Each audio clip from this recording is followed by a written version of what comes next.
it's time for us to disappear. Thank you for believing in us. Kok nggak ada, anjing hilang, goblok. Halo teman-teman, selamat datang di channel yang ramenya musiman, apalagi kalau bukan Tak ID. Bagaimana kabarnya kawan? Semoga kita semua diberi keberkahan di masa pandemik yang tiada akhir ini. Seperti biasa, saya admin Tak ID akan menyajikan alur cerita film yang semoga dapat sedikit mencerahkan hari-hari Anda. Pada kesempatan kali ini, saya akan membawakan alur cerita film Now You See Me. Pada garis besarnya, film ini adalah kisah sekelompok pesulap jenius yang memanfaatkan skillnya untuk melakukan tindakan perampokan. Seperti apa kisah dan nasib para penipu cerdas itu? Langsung kita ke alur cerita filmnya. Tapi sebelum itu, ada baiknya Anda menekan tombol like bila video seperti ini cocok untuk Anda. Dan yang pasti jangan lupa dong bro, subscribe-nya. Oke, sudah terlalu lama basa-basinya, langsung kita ke alur cerita filmnya. Takispor.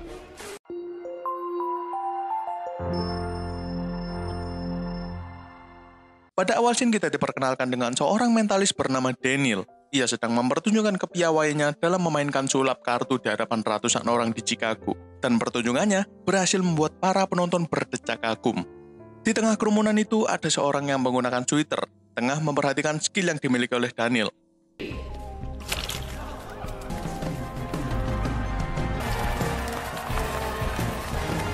Di lain tempat, tepatnya di New Orleans, terlihat seorang ahli hipnotis bernama Merritt. Ia sedang melakukan pertunjukan hipnotis, di mana ia sedang menghipnotis seorang wanita yang membuatnya tidak dapat membuka mulut dan tangannya.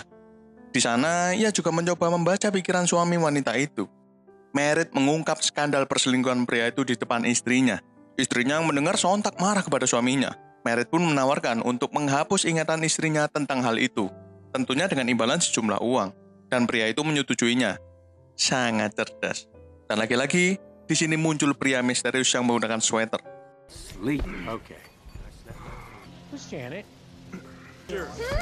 Okay, we need to move on. You know what? This is a big deal. Let's go 250. You're a stick-up artist. Yeah. All right, awake. Di New York juga ditampilkan seorang pria muda yang ahli dalam trik kecepatan tangan. Pria itu bernama Jack.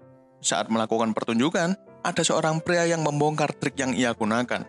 Tetapi itu adalah jebakan. Jack berhasil mengambil barang pribadi milik pria itu dan langsung cabut dari sana. I'm about to bend this spoon with my mind.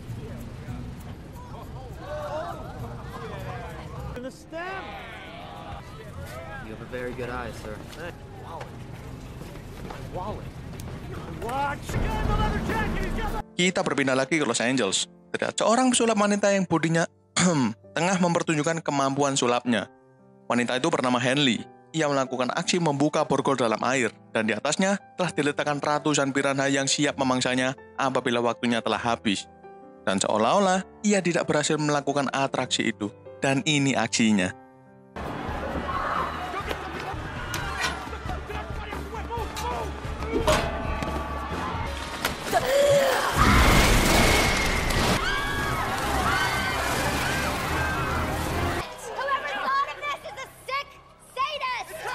Para penonton mengira Henley sudah tewas, dan ternyata ia tiba-tiba muncul di tengah para penonton. Sangat amazing. Saat Daniel akan berskicibrut dengan seorang penggemarnya, ia menemukan sebuah kartu yang diberikan oleh orang misterius. Begitu juga Jack, Merritt, dan Henley. Tiba hari yang ditentukan, mereka berempat bertemu di sebuah rumah tak berpenghuni. Di sana terdapat sebuah hologram yang diberi nama Blueprint. Dan di sini, film Now You See Me pun dimulai. They're incredible. It's a show. Satu tahun kemudian di Las Vegas, di sebuah acara sulap yang cukup besar dan dihadiri oleh ribuan penonton, mereka berempat naik ke panggung dan mengatakan bahwa mereka akan melakukan perampokan bank. Dapat kita lihat di bangku penonton, ada seorang pria tua yang merupakan seorang magician senior. Ia bernama Bradley. Ia sempat merekam acara tersebut, tetapi alat perekam itu diambil oleh penjaga di sana. Tak habis akal, ia membawa alat perekam cadangan. Sebelum memulai acara, mereka memperkenalkan seorang yang membantu mereka hingga acara ini bisa diadakan. Nama orang itu adalah Arthur Tressler. Ia adalah pemasok dana dan juga sponsor mereka. Daniel menyuruh kawannya untuk membiarkan penonton memilih nomor tempat duduk yang akan ia panggil ke atas panggung. Saat nomor sudah di tangan, ia langsung memanggil orang tersebut. Orang yang terpilih bernama Etienne Forcier. Saat ia ditanyai bank apa yang ia gunakan, ia menjawab bahwa banknya adalah Credit Républicain de Paris, Prancis. In Jacksville, I don't know why everybody's happy. It's only them. Merritt, can I get a row, please? Can I please have a random seat number? My name is Etienne Forcier and my bank it's Crédit Républicain de Paris. Saat Etienne menaiki panggung, ia langsung dipasangi sebuah alat penyokong teleporter. Dan menurut waktu di sana, bank di Paris itu akan buka 10 menit lagi. Etienne langsung menaiki alat pemindah ruang dan waktu. Ia berhasil pindah ke Bank Républicain de Paris dan berada tepat di berangkasnya. And I'll step off of it. 1, 2, 3.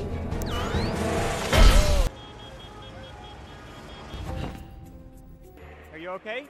Yes? Dari kamera yang berada di kepala orang itu, terlihat tumpukan uang yang bernilai sekitar 3 juta euro. Tak selang berapa lama, uang tersebut mendadak tersedot dan hujan uang terjadi di panggung tersebut. Sontak semua penonton bersorak dan terkagum atas pertunjukan yang baru mereka saksikan.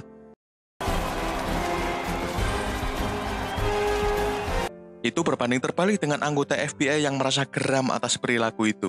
FBI langsung menyergap keempat pesulap itu di tempat peristirahatannya.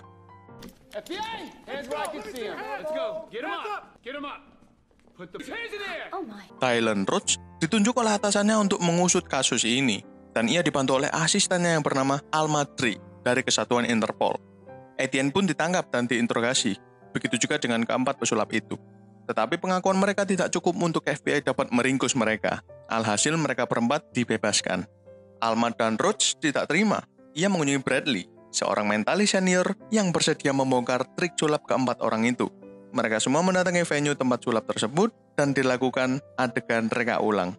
Roach memakai helm sihir itu dan memasuki mesin pemindah ruang dan waktu. Dan voila, ia berpindah ke brankas di Paris.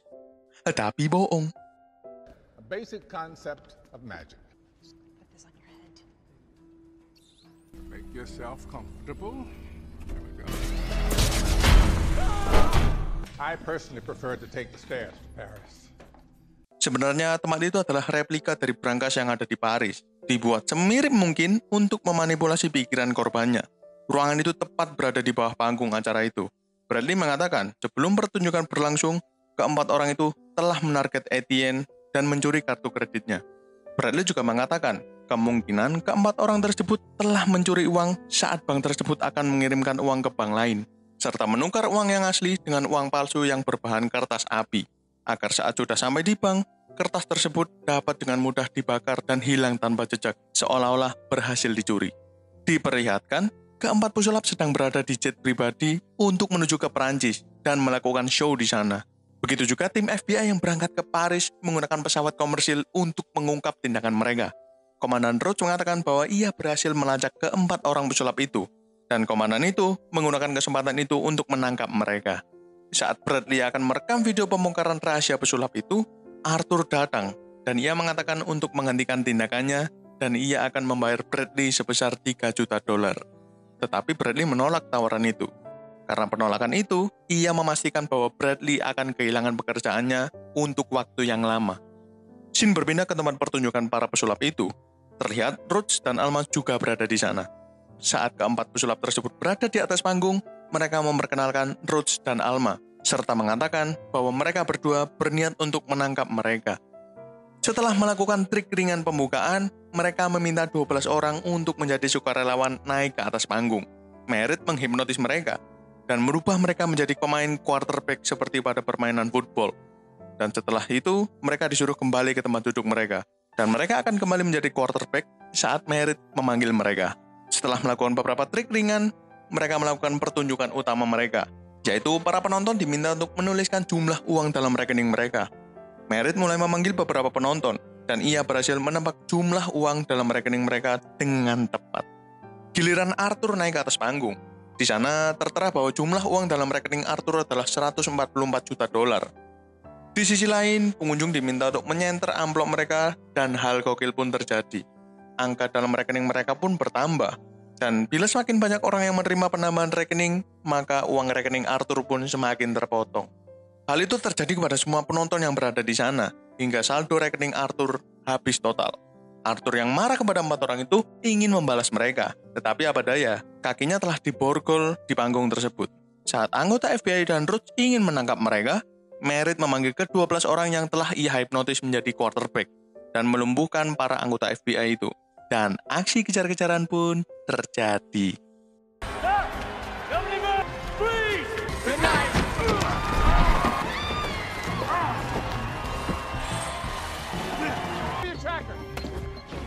Let's go. Follow the red dot. All right, I'll take this. Go.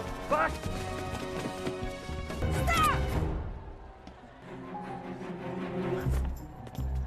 Alma yang hampir mendapatkan Daniel malah bengong dan membiarkan Daniel untuk lari. Di sisi lain, ternyata Roach telah dikibulin. Alat pelacak itu berada pada dirinya sendiri. Karena sudah merasa buntu, Roach pun pergi ke bar untuk mengonsumsi minuman jahat. Alma menghampirinya. Roach marah kepada Alma karena menganggap Alma telah membiarkan Daniel lolos. Karena tak terima disalahkan, Alma balik marah kepada Roach. Setelah pertengkaran berakhir, Roach melihat buku kecil yang jatuh dari saku Alma.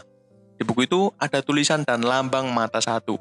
Di sisi lain, Arthur memanggil Bradley dan mengatakan bahwa ia ingin Bradley untuk membantunya menangkap ke-4 orang pesulap itu, karena mereka telah menipunya.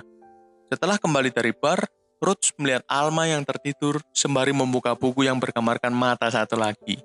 Roach mengambil buku itu dan membacanya. Tak lama, Alma pun terbangun dan menjelaskan tentang buku itu. Keesokan harinya, Roach tersadar bahwa HP-nya telah ditukar dan alat pelacak itu berada bersamanya seharian. Roach membalikkan keadaan dengan cara melacak HP-nya sendiri untuk menangkap mereka berempat. Saat sudah sampai di lokasi, mereka segera melakukan penggerebekan. Tetapi Alma tidak diizinkan untuk ikut menggerebek kali ini. Mereka berempat berusaha kabur melalui saluran pembuangan. Tampak juga Bradley yang ada di sana mengintai mereka berempat sesuai instruksi Arthur. Saat Roach dan anggotanya masuk, tampak Jake yang masih berada di sana. Dan aksi baku tumbuk pun terjadi.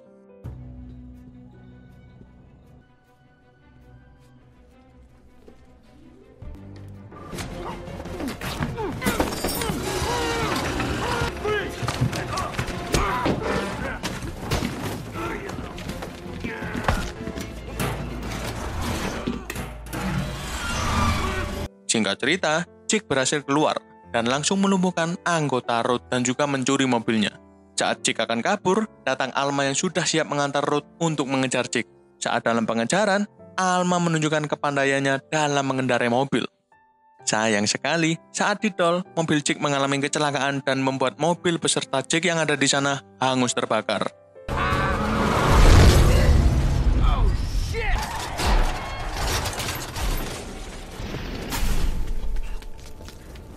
Saat akan meledak, Roach sempat ingin menyelamatkan Jake, tetapi mobil sudah hampir meledak dan ia tidak dapat menyelamatkan Jake. Saat itu juga, ketika pesulap yang tersisa ditetapkan menjadi buronan, dan mereka bertiga melihat kejadian kecelakaan itu di TV. Tak lama, Bradley menghubungi Roach dan mengatakan bahwa agar ia berhati-hati kepada Alma.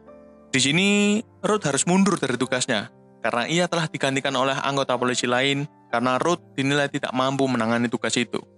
Dikarenakan saat HP Roach dicuri, para pesulap itu berhasil menemukan berangkas yang selanjutnya akan mereka rampok. Saat tim sudah berada di berangkas itu, di sana tampak tidak ada apa-apa. Kepala polisi tersebut sempat menyuruh anak buahnya untuk mengantarkan berangkas itu ke suatu tempat. Dan tampak di sini kepala polisi telah berhasil dihipnotis.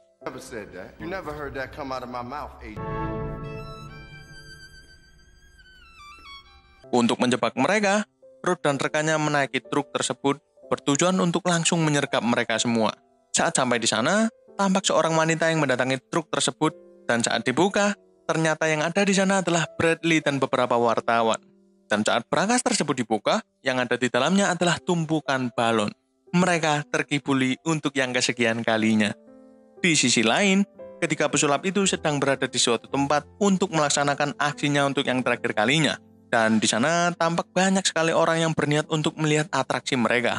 Saat Roach dan timnya sampai di sana, ia melihat 3 orang yang sedang berada di atas panggung. Saat disergap, ternyata itu semua hanya boneka. Ketika pesulap tersebut berpindah-pindah, dan saat mereka melompat dari ketinggian, tubuh mereka seketika berubah menjadi lembaran uang. But it's time for us to disappear. Thank you for believing in us.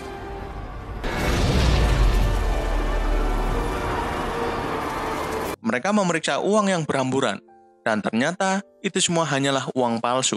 Dan saat Bradley membuka kunci mobilnya, tampak mobilnya dipenuhi dengan uang asli dan ia langsung dibekuk oleh pihak kepolisian.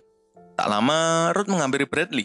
Di sini, Bradley mengungkap semua tindakan yang telah dilakukan oleh keempat pesulap tersebut. Ternyata selama ini, brankas itu tidak dicuri. Itu hanyalah tipuan visual agar seakan-akan membuat brankas tersebut berhasil dicuri. Dan saat mobil Jack terbalik dan terbakar, itu bukan Jack yang asli. Itu hanyalah boneka manekin yang menyerupai Jack. Saat semua tugasnya selesai, keempat pesulap itu mendatangi tempat perjanjian yang berada di kartu yang pernah ia terima. Saat tengah mengobrol dengan Ruth, Bradley kebingungan karena Ruth mendadak hilang dari dalam sel dan sudah berada di luar sel. Dan fakta pun terungkap. Ternyata selama ini yang menyatukan keempat pesulap itu adalah Ruth. Dan Ruth berhasil mengalihkan perhatian polisi agar rencananya berjalan dengan lancar. Saat mereka semua bertemu, keempat orang itu tidak percaya. Ternyata selama ini yang memimpin mereka adalah Ruth. Dan keempat pesulap tersebut kini resmi bergabung dengan Ruth. Dan alur cerita Now You See Me pun tamat. Lagi-lagi film yang dibanjiri dengan plot twist ini sangat nikmat untuk ditonton. Apalagi bertema sulap. Aduh bro, siapa sih orang yang gak pernah bercita-cita pengen jadi pesulap? Iya kan? Jadi sekian dulu video kali ini. Dan tetap letakkan semangat dalam diri Anda. And see you on the next video. Terima kasih.